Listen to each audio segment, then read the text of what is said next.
James Twin for the untouchable True School Sports. Let's go, baby. Bow! Be careful what you wish for because it can become a reality. Yeah. The untouchable True School Sports Empire, and y'all know the rest. Now, this is my, I guess you can call it a post-fight review of sorts for William Scull versus Vladimir Shishkin, and your result of the fight is William Scull wins a very close, unanimous decision to become the IBF super middleweight champion of the world. So congratulations is in order to him. But let's be honest. Congratulations to us, the boxing fans, for getting through this, because this is a terrible fight.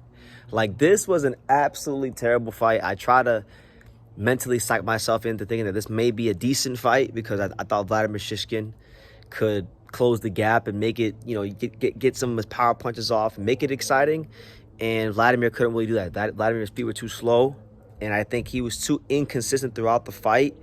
There were cries of robbery, but let's be honest. Vladimir, I think from the William Scull side of things, he did what he needed to do in banking a lot of the early rounds, and then surviving down the back half of the fight, you know. And I want to give credit to William Scull's team. I think you know, there's been a lot of criticism over like Tim Tszyu and his team, but the real winners of the week is actually the team of William Scull. You know, they got this fight in Germany under his promotion, you know, in front of his fans.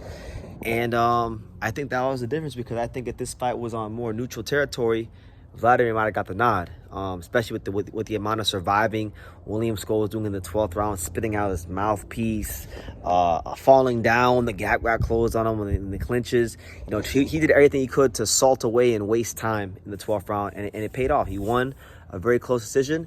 He's now the IBF champion, and I guess in his case, he is going to be in line for some big paydays. And really, like, look, I don't want to bore you guys too much with the actual fight. I did watch it. It was terrible. It was one of the worst title fights I can remember. But I wanted to talk more about what the real point of the matter is, and it's this. William Scull is absolutely he is the super middleweight division's favorite food, because he is absolute food for the division. He may have a slick Cuban boxer style, and he's going to be in a lot of boring fights. He's going to make a lot of fighters look bad, but one thing we learned about him in the back half of the fight is that he does not have the wherewithal to fight and bite down on his gum shield in the back half of fights. He will do everything he can to wait to, as my good buddy Sean Zattel says, con his way through the fight. You know, and he did, and it worked. It worked this time because he was in Germany. But you know, let's just say, hypothetically speaking, if he fights a Canelo or a Munguia or an Mbili or Pacheco, he's going to be the B-side. The promoters are going to look at William Scull. They're going to look at the vulnerability he showed in this fight against Vladimir Shishkin, and they're gonna more than feel confident about the prospects of their fighter winning the fight enough to, you know, put in a bid, pay the extra money, maybe even overpay to get into the States. So the real subject of this video is this. I actually think it'd be hilarious. This is just me, right? This is just honestly my opinion. So don't think I'm talking for boxing fans. I'm only talking for BT and True School Sports. But I think it would be hilarious if Canelo Alvarez fought William Scull just for shits and giggles. Like, this guy literally fought Edgar Berlanga, made a boatload of cash, all right? And then beat William Scull to become two-time undisputed, because 20, 30, 40 years from now, most people don't remember the details of how guys came undisputed. They just know that they were two-time undisputed. So, you know, Nayo Inoue, two-time undisputed. Canelo, two-time undisputed. Terrence Crawford, two-time undisputed. Canelo, two-time undisputed. It's the same thing. He has a chance to do something very, very funny. And I know people will bitch and moan, but nobody would bitch and moan 20 years from now when they say he's two-time undisputed. So I think there's the opportunity for that. William Scull maybe Cuban like Arizona Lara, but that's where the comparison ends. He is not no Arizona Lara. He is not as good as Lara. I think Canelo would beat him quite comfortably, honestly. And then Canelo will probably be in line for some bigger money fights. That's like a very, very last resort option if he just wants to have fun and become undisputed again. But more likely, you know, you have in the rankings, you have Mbili. You have Mbili third. He was, because, you know, Scull and Shishkin are 1 and 2.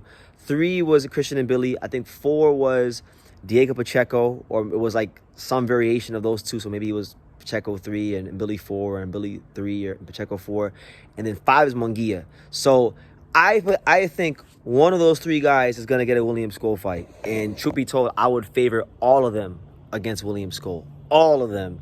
Jaime Munguia has shown in his career he can handle the guys moving around the ring. He's gotten better at as times went on at cutting off the ring and breaking these guys down. The Eric Bozinian fight showed us a lot about Jaime Munguia and his evolution as a fighter. So I would favor him very comfortably against William Scull. Diego Pacheco, big Diego Pacheco fan. I think for Scull, and this is just being objective here, I think for Scull, that might be the most winnable fight of the three for him, just because Pacheco is still young, he's green, and I don't think he's quite as seasoned in cutting off the ring as a guy in Billy or Munguia. So that's why I actually think Scull would have the best chance to win. I still think he would lose. I would still favor Diego quite comfortably, but if I'm picking the guy that I would give him the best chance to retain the title against, probably be Diego. And then you have in Billy, a guy that's going to be on you like white on rice from the word go. And he may bang a couple early rounds, but eventually the gap will close, and he's going to have to deal with that African-Canadian wrecking machine in this chest the whole fight. So maybe it's Top Rank, maybe it's Matchroom, but someone is going to pay a boatload of cash and overpay William Scull a boatload of cash to fly his ass over here to America, and in the case of Billy, Canada, and, defend that belt, basically sell the belt, because he's not going to beat none of those guys. I'll just get in front of it now. He's not going to beat none of those guys. And maybe I'll be wrong. I've been wrong my fair share of times here on YouTube, but I've been right more than I've been wrong. And I think that he's not going to hold that belt for very long, and this is one of the worst title fights ever. So, look, I respect him for his journey in boxing. Congratulations on achieving a lifelong dream and fulfilling your life's work, and nobody can ever take away the fact that you were the champion of the world at one point. But I just don't see it. I don't see him having the ability to punch these guys hard enough to keep them off. He's not a fighter that has the gas tank to fight hard in the later rounds. He showed us that against Vladimir Shishkin. Guys like Billy, guys like Munguia, and guys like Pacheco all throw punches harder, and they all throw more punches than Shishkin does. So it is what it is there. I do feel for Vladimir. He's been working hard for a very long time, and he came up short. But I said it in my video. I thought he could stop William Scull. He almost did in the 12th round. But I knew that if he did not get a knockout, as I said, if he doesn't get a knockout, they're gonna give it to William Scull, and that's exactly what happened. So back to the drawing board for him. But yeah. What do you guys think? I personally think that William Scull is a Kit Kat bar. He's a Butterfinger. He's a Lay's potato chips. If you're from the UK, he's Walker's crisps. He's all that. All right. He is the super middleweight division's favorite food, because all the guys in the top of the IBF rankings are going to be lining up and begging to fight this guy, because it's the best way to become world champion. And I'll even say this: I can't remember if Edgar Berlanga is ranked in the top 15 of the IBF, but if he is, if I'm Keith Connolly, I'm getting on the phone with the IBF immediately. I'm overpaying. I'm offering William Scull a boatload of cash. If you really believe in Edgar Berlanga, I'm offering William Scull a boatload of cash, because that's going to be Edgar Berlanga's best chance to become a world champion. There will never be, for the foreseeable future, a more beatable fighter than William Scull at 168. But I'll say this: I still think William Scull could be Edgar Berlanga. But that being said, let me know what you guys think in the comments down below. What do you think about William Scull against Vladimir Shishkin? Is there anybody out there that thinks Vladimir got robbed? I mean, I thought Vladimir was very inconsistent and he pissed me off. But I could see it. But he wasn't going to get a decision in Germany. So what do you guys think? What do you guys think about potential matchups for Scull against fighters like Billy, Pacheco, and Munguia, because those are the three most likely to get a fight next. And even Berlanga, since I mentioned him, Berlanga as well. Leave your comments down below. Make sure you guys take the time to subscribe. And like I say in every single one of these videos, you can love me or you can hate me, but I'm just a kid from Dania. So until next time, thank you for watching another video on the untouchable True School Sports Empire. I'm at the Boxing Hall of Fame out here in Canterbury, New York. And for more great boxing content just like this video, make sure you click and subscribe right over here.